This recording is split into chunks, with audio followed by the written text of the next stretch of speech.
My birthday দেখো বেটি celebrate করছে, বউ সেলিব্রেট করছে, এরকম বউ পাওয়া ভাগ্যের বিষয়। হ্যাপি বার্থডে বর, হ্যাপি বার্থডে টু ইউ।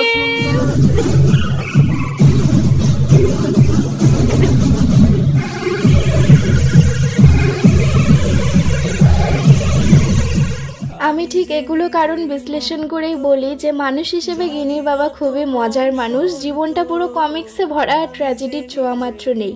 আজকের ব্লগটা হলো জন্মদিনের রাতের পুরো ব্লগটা। অলরেডি অ্যারেঞ্জমেন্টের ব্লগটা আপলোড করেছি, যারা দেখেননি অবশ্যই চেক আউট করতে পারেন। চলুন এবারে আসল কথায় আসি। প্রত্যেকটা মানুষেরই কিন্তু জন্মদিন নিয়ে একটা বিশেষ আনন্দ থাকে মনের মধ্যে, আর এটা এক্সপেকটেশন থাকেই যে বাড়িতে কিছু না কিছু অ্যারেঞ্জমেন্ট হচ্ছে তার জন্য। গিনির বাবার ক্ষেত্রে সেটার অন্যতা হয়নি, কারণ সে জানে যে আমি প্রত্যেকবার তার জন্য কিছু না কিছু রাখি। তো এবারও রেখেছি, সেই ভেবে দোকান থেকে তাড়াতাড়ি চলে এসেছে। তারপরে আমি লুকিয়ে ওর জন্য একটা জামা নিয়েছিলাম, সেটা ওর হাতে আমি দিয়ে দেই।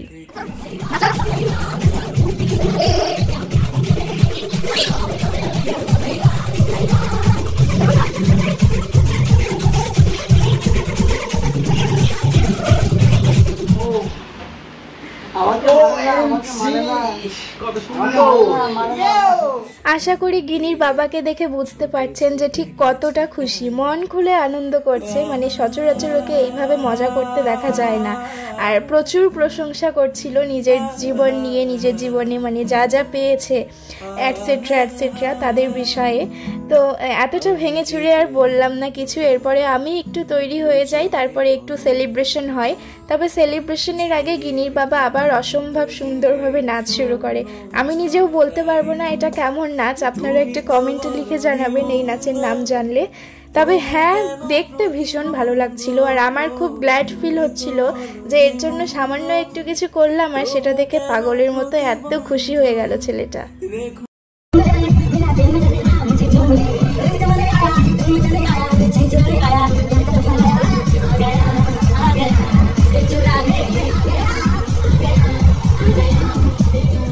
এত সুন্দর সামনে নৃত্য পরিবেশন হলো, সেটা দেখে কিন্তু মেহুল একটা বেশ সুন্দর রিয়াকশন দিল, আর সেম ভাবে একটু নাচার চেষ্টা করলো। আর এদিকে মেহুলের বোন গিনি, তার তো কোনো তুলনাই নেই। নাচতে নাচতে জামা কাপড় ছিঁড়ে খুলে একাকার করেছে। দুই বোন মিলে এরপর গড়াগড়ি শুরু করেছে। মানে এটা ওদের সিগনেচার স্টেপ, বুঝলেন তো? যখনই একসাথে থাকবে তখন এটা করতেই হবে, এটা ছাড়া ওদের দিন পুরো অসম্পূর্ণ। হ্যাপি বার্থডে বর, হ্যাপি বার্থডে টু ইউ। এত সুন্দর সেলিব্রেট করার জন্য সবাইকে থ্যাংক ইউ। প্রত্যেকটা বছর এই জুলাইয়ের 7 তারিখটায় আমরা যে কি আনন্দ সহকারে পুরো দিনটা কাটাই, সেটা কাউকে বলে বোঝানোর মতো নয়। আর শুধু আজকাল বলে নয়, বিগত বেশ কয়েক বছর ধরে আমি এই দিনটাকে এইভাবে আনন্দ সহকারে সেলিব্রেট করি। প্রত্যেকটা বছর প্রত্যেকের ঠিক এইভাবেই বয়সের সাথে একটা করে সংখ্যা যোগ হয়, সম্পর্কের একটা নতুন অধ্যায় স্টার্ট হয়, আর মনের খাতায় জমে যায় অনেক অনেক স্মৃতি, যেগুলো কোনোদিন ভোলবার মতো নয়, আর কারোর কাছে প্রকাশ করার মতোও নয়। আর আমার এই সামান্য চেষ্টায় যে মানুষটা এতটা খুশি হয়, এটা দেখে নিজেকে খুব ব্লেসড ফিল হয় যে এমন একজন মানুষ পাশে পেয়েছি যে জীবনে কোনোদিন আমার হাত ছাড়তে রাজি নয়। এবারে চলুন আমাদের আরও একটা স্মৃতি আপনাদের সাথে শেয়ার করছি। 2019 সালের জুলাইয়ের 7 তারিখটায় আমাদের বিয়ের ঠিক আগের বছর আমি এইভাবে আমার বাড়িতে জন্মদিনটা সেলিব্রেট করি। নিজের হাতে দুটো কেক বানিয়েছিলাম। এই কালো রঙের হার্ট শেপের কেকটা ছিল অরিও বিস্কিট দিয়ে বানানো, আর স্কোয়ার শেপেরটা ছিল সুজি আর টক দই দিয়ে বানানো। দুটোই ভেজ কেক বানিয়েছিলাম। মানে এই দিনটা আসার আগে যে কি আনন্দ হতো, সারাদিন ইউটিউব নিয়ে পড়ে থাকতাম, কি গিফট করব, কি কেক বানাবো, কি রান্না করব। আরও অনেক কিছু রান্না করেছিলাম, সেগুলো স্মৃতি নেই, কারণ সেই সময় আমাদের এই সম্পর্কটা ছিল খুবই গোপনীয়। গুটি কয়েক মানুষ জানতো, সেই জন্য সোশ্যাল মিডিয়ায় সব কিছু শেয়ার করতাম না।